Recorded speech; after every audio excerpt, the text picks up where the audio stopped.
Óskar, bara, það eru nokkrir mánuðir ennþá í bestöldinni. Hvernig bara staðan á þínu liði, Stjörnunni?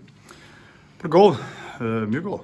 Við æfum vel, hópurinn bara nokkurn veginn svona eiginlega bara mótaður og klár og staðan bara mjög góð ef ég var sjálfur svo er. Aftur þetta komin í Garðabæinn, hvernig að vera komin aftur? Það gott. 6 ár síðan var hann síðast og ég sé alveg að félagi hefur klárlega og klúbburinn hefur þróast í rétta átt. Starfið gríðarlega öflugt og mikið hrós á félagi, Páll Árna yfirþjálfara og yngri flokkur þjálfari sem hafa staðið að klúbbnum. Það greinilega mikið búið að vera að vinna undanfarin ár í félaginu og koma félaginu á ennþá hærri stað.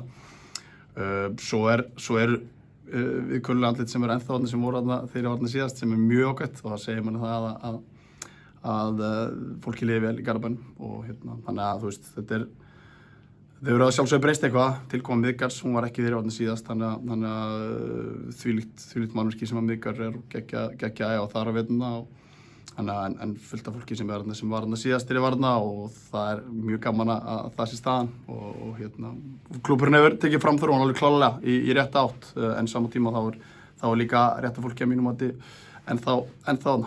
Búin að ná í Muriel og Telmi í vetur, er hópurinn bara fullmótaður? Já, nema að koma eitthvað mjög óvænt upp bara mikið hrós á fyrir þjálfara liðsins Kalla að hann skildi við liði bara á frábæri stað eiginlega bara fullmóta lið og get ekki hrósa nægilega mikið fyrir það að við þjálfararnir alltaf dæmdir út frá því hvað við gerum meðan við vinnum fyrir félagin en við þurfum líka að horfa á hvernig við skildum við liðin okkar og hann skildi við liði á frábæri stað við sóttum og það voru bara bæði tölfræðþættir og náttúrulega bara típan og sendinni sem hún sem að skipti máli að við sóttum hana. Sama tíma ég með 3 mjög öfluga sendera. Klara Kristín út í skóla í Bandaríkjunum og svo ég með Snæ og Hrefnu sem að hafa verið óbúðslega góðar og hún kemur inn í þá samkeppni á sama tíma og líka hjálpa þeim að þroskast og stækka. Svo tökum við Telmu sem að eins og ég þekki þær báðar mjög vel og veit hvað að hverju ég geng með þessar 2 stúlkur og það er styrkja hópinn klárlega, en á sama tíma þá erum við líka bara ekki að skoða okkur, við erum ekki að leita á markaðinum, við erum mjög ánægðir með hópinn okkar og hvernig staðan á hópnum er og breiddin mikil og breiddin góð, mikil samkeppni stöður og þannig að nei, við erum, nema að koma eitthvað ótrúlega áhugavert og spennandi upp og þá skoðum við það, en annars er fókusun okkar ekki á leikmannamarkaðinum eins og staðan í dag. Mikil breidd og það eru þetta mikil efniður, ég held ég að við skrifa frétt daginn þar sem að voru held ég 8 í U17 hópnum, þetta er rosalegt. Já, það er náttúrulega bara aftur tilkomið þess að yngri flokka starfið hefur verið frábært. Jón Skauti og Hilmar Árni voru með 3. og svo margir góðir yngri flokka þjálfarar sem hafa komið að því. Byrjar allt í grunninum að sjálfsögðu en Páll Árna bara mikið hrós fyrir það, hvernig hann er haldið utan yngri flokka starfið. Og þessi stelpur sem núna 2010 og 2009 árgangarnir okkar eru bara klárlega framtíð félagsins og við þurfum að rýmka og búa til pláss fyrir þessi stelpur til að komast inn í meistaraflokk, fá smjör þegar við náði. Við erum búin að vera að gera núna í leikjum í vetur að við höfum verið að gefa stelpunum tækifæri og komin á æfingar og í leiki og þær hafa staðið sig feikilega vel. Þannig að uppbyggingin sem við erum að fara núna, hún er klárlega þess áttar við höfum efnum við til þess og við eigum stóra og góða og þetta er ekki bara einhverjar 5-6 stelpur, þetta eru bara að heila árgangarnir. Ég get nánast ótta það að 3. flokkurinn okkar er í sérklass á Íslandi í dag. Og við þurfum að búa til pláss fyrir þær, við þurfum að búa til svæði og leyfa þeim að taka pláss og við séum það er 8 en í U17 í dag en svo erum við líka með fleiri U15 og við erum með U19 og við viljum koma að stelpum alla leið og þannig já, efniviðurinn er mjög mikill og við þurfum að nýta hann og gera það rétt og kynna þessi stelpur til leiks aftur, gera það rétt, það er svolítið mikilvægt. Úlfa var svolítið orðið við Val í fyrra, heldur þið að halda henni? Já, ég býstu því. Af mínu besti vitneskju þá var hún bara mjög ánægð og sátt sko.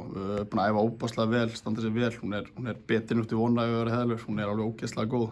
Bara með svo óbáslega mikið í sínu leik sem að mun hjálpa okkur óbáslega mikið en eins með hann og alla aðra þá bara í dag er hún leikmaður Stjörnunnar og ég býstu því hún var leikmaður Stjörnunnar áfram en þú veist, hún virðist vera sátt, virðist vera ánægð og það er jákvætt því að ég vil bara hafa ánægð og hafa mikið saman leikmann í mínu umhverfi. Þannig að ég bara býst sterklega, já, býstu því að Úlfar verði áfram með okkur.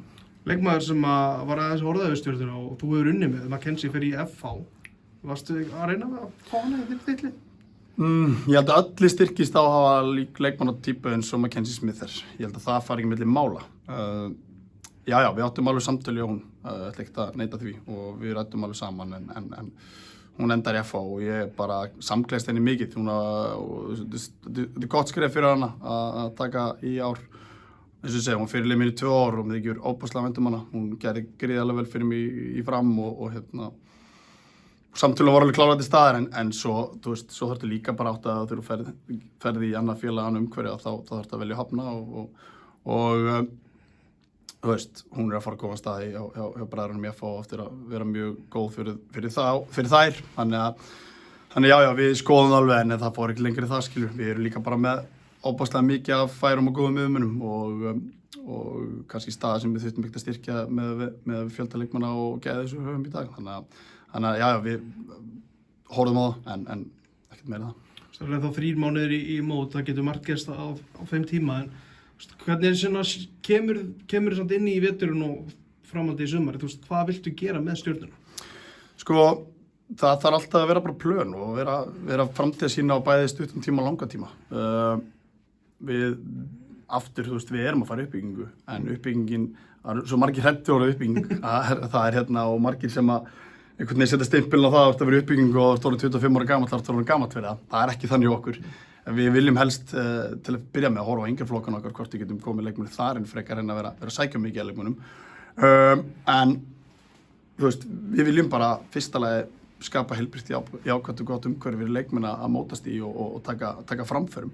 Við ráðum inn á aðstæðaþjálfara sem heitir Orjan Busic sem er menntaður individual performance coach, þannig að hann er stiljöfum performance coach, þannig að hann fókusa bara á einstaklingin og hans framþróun í því hvað verkefni hann er í. Hann kemur inn í fullt starf í félagi í 3. flokk og meistara og hjálpa líka til kallamegin. Þannig við viljum að einstaklingurinn þroskist og þróist en á sama tíma viljum við líka að liðið verði betra, ekki bara næsta á þannig að við séum eitthvað framtíðarplön og við viljum bara koma Stjörnunni aftur í fremstu raðir. En á sama tíma, ef við horfum bara tilbaka núna, þá var Stjörnunni bara feikilega gott í sumar, endar í 4. sæti, gerði gríðarlega vel. Þannig að, þú veist, ég held ég að tala við hérna fyrir 4 með 5 ári sem þau tóku fram og ég sagði að við ætti mjög háleitt og stór markmið og stóra drauma. Það er alveg að sama í Stjörnunni, sko. Þú veist, ég vil fara alla leið með þetta verkefni og mér þakklátt í tækifæri sem ég fæ að þjálfa liðið. En við þurfum líka bara að stíga rólega til jarðar og taka þetta einu og vanda okkur til verka og gera hlutina vel og okkur finnst við að gera hingað til og ætlum að halda því áfram.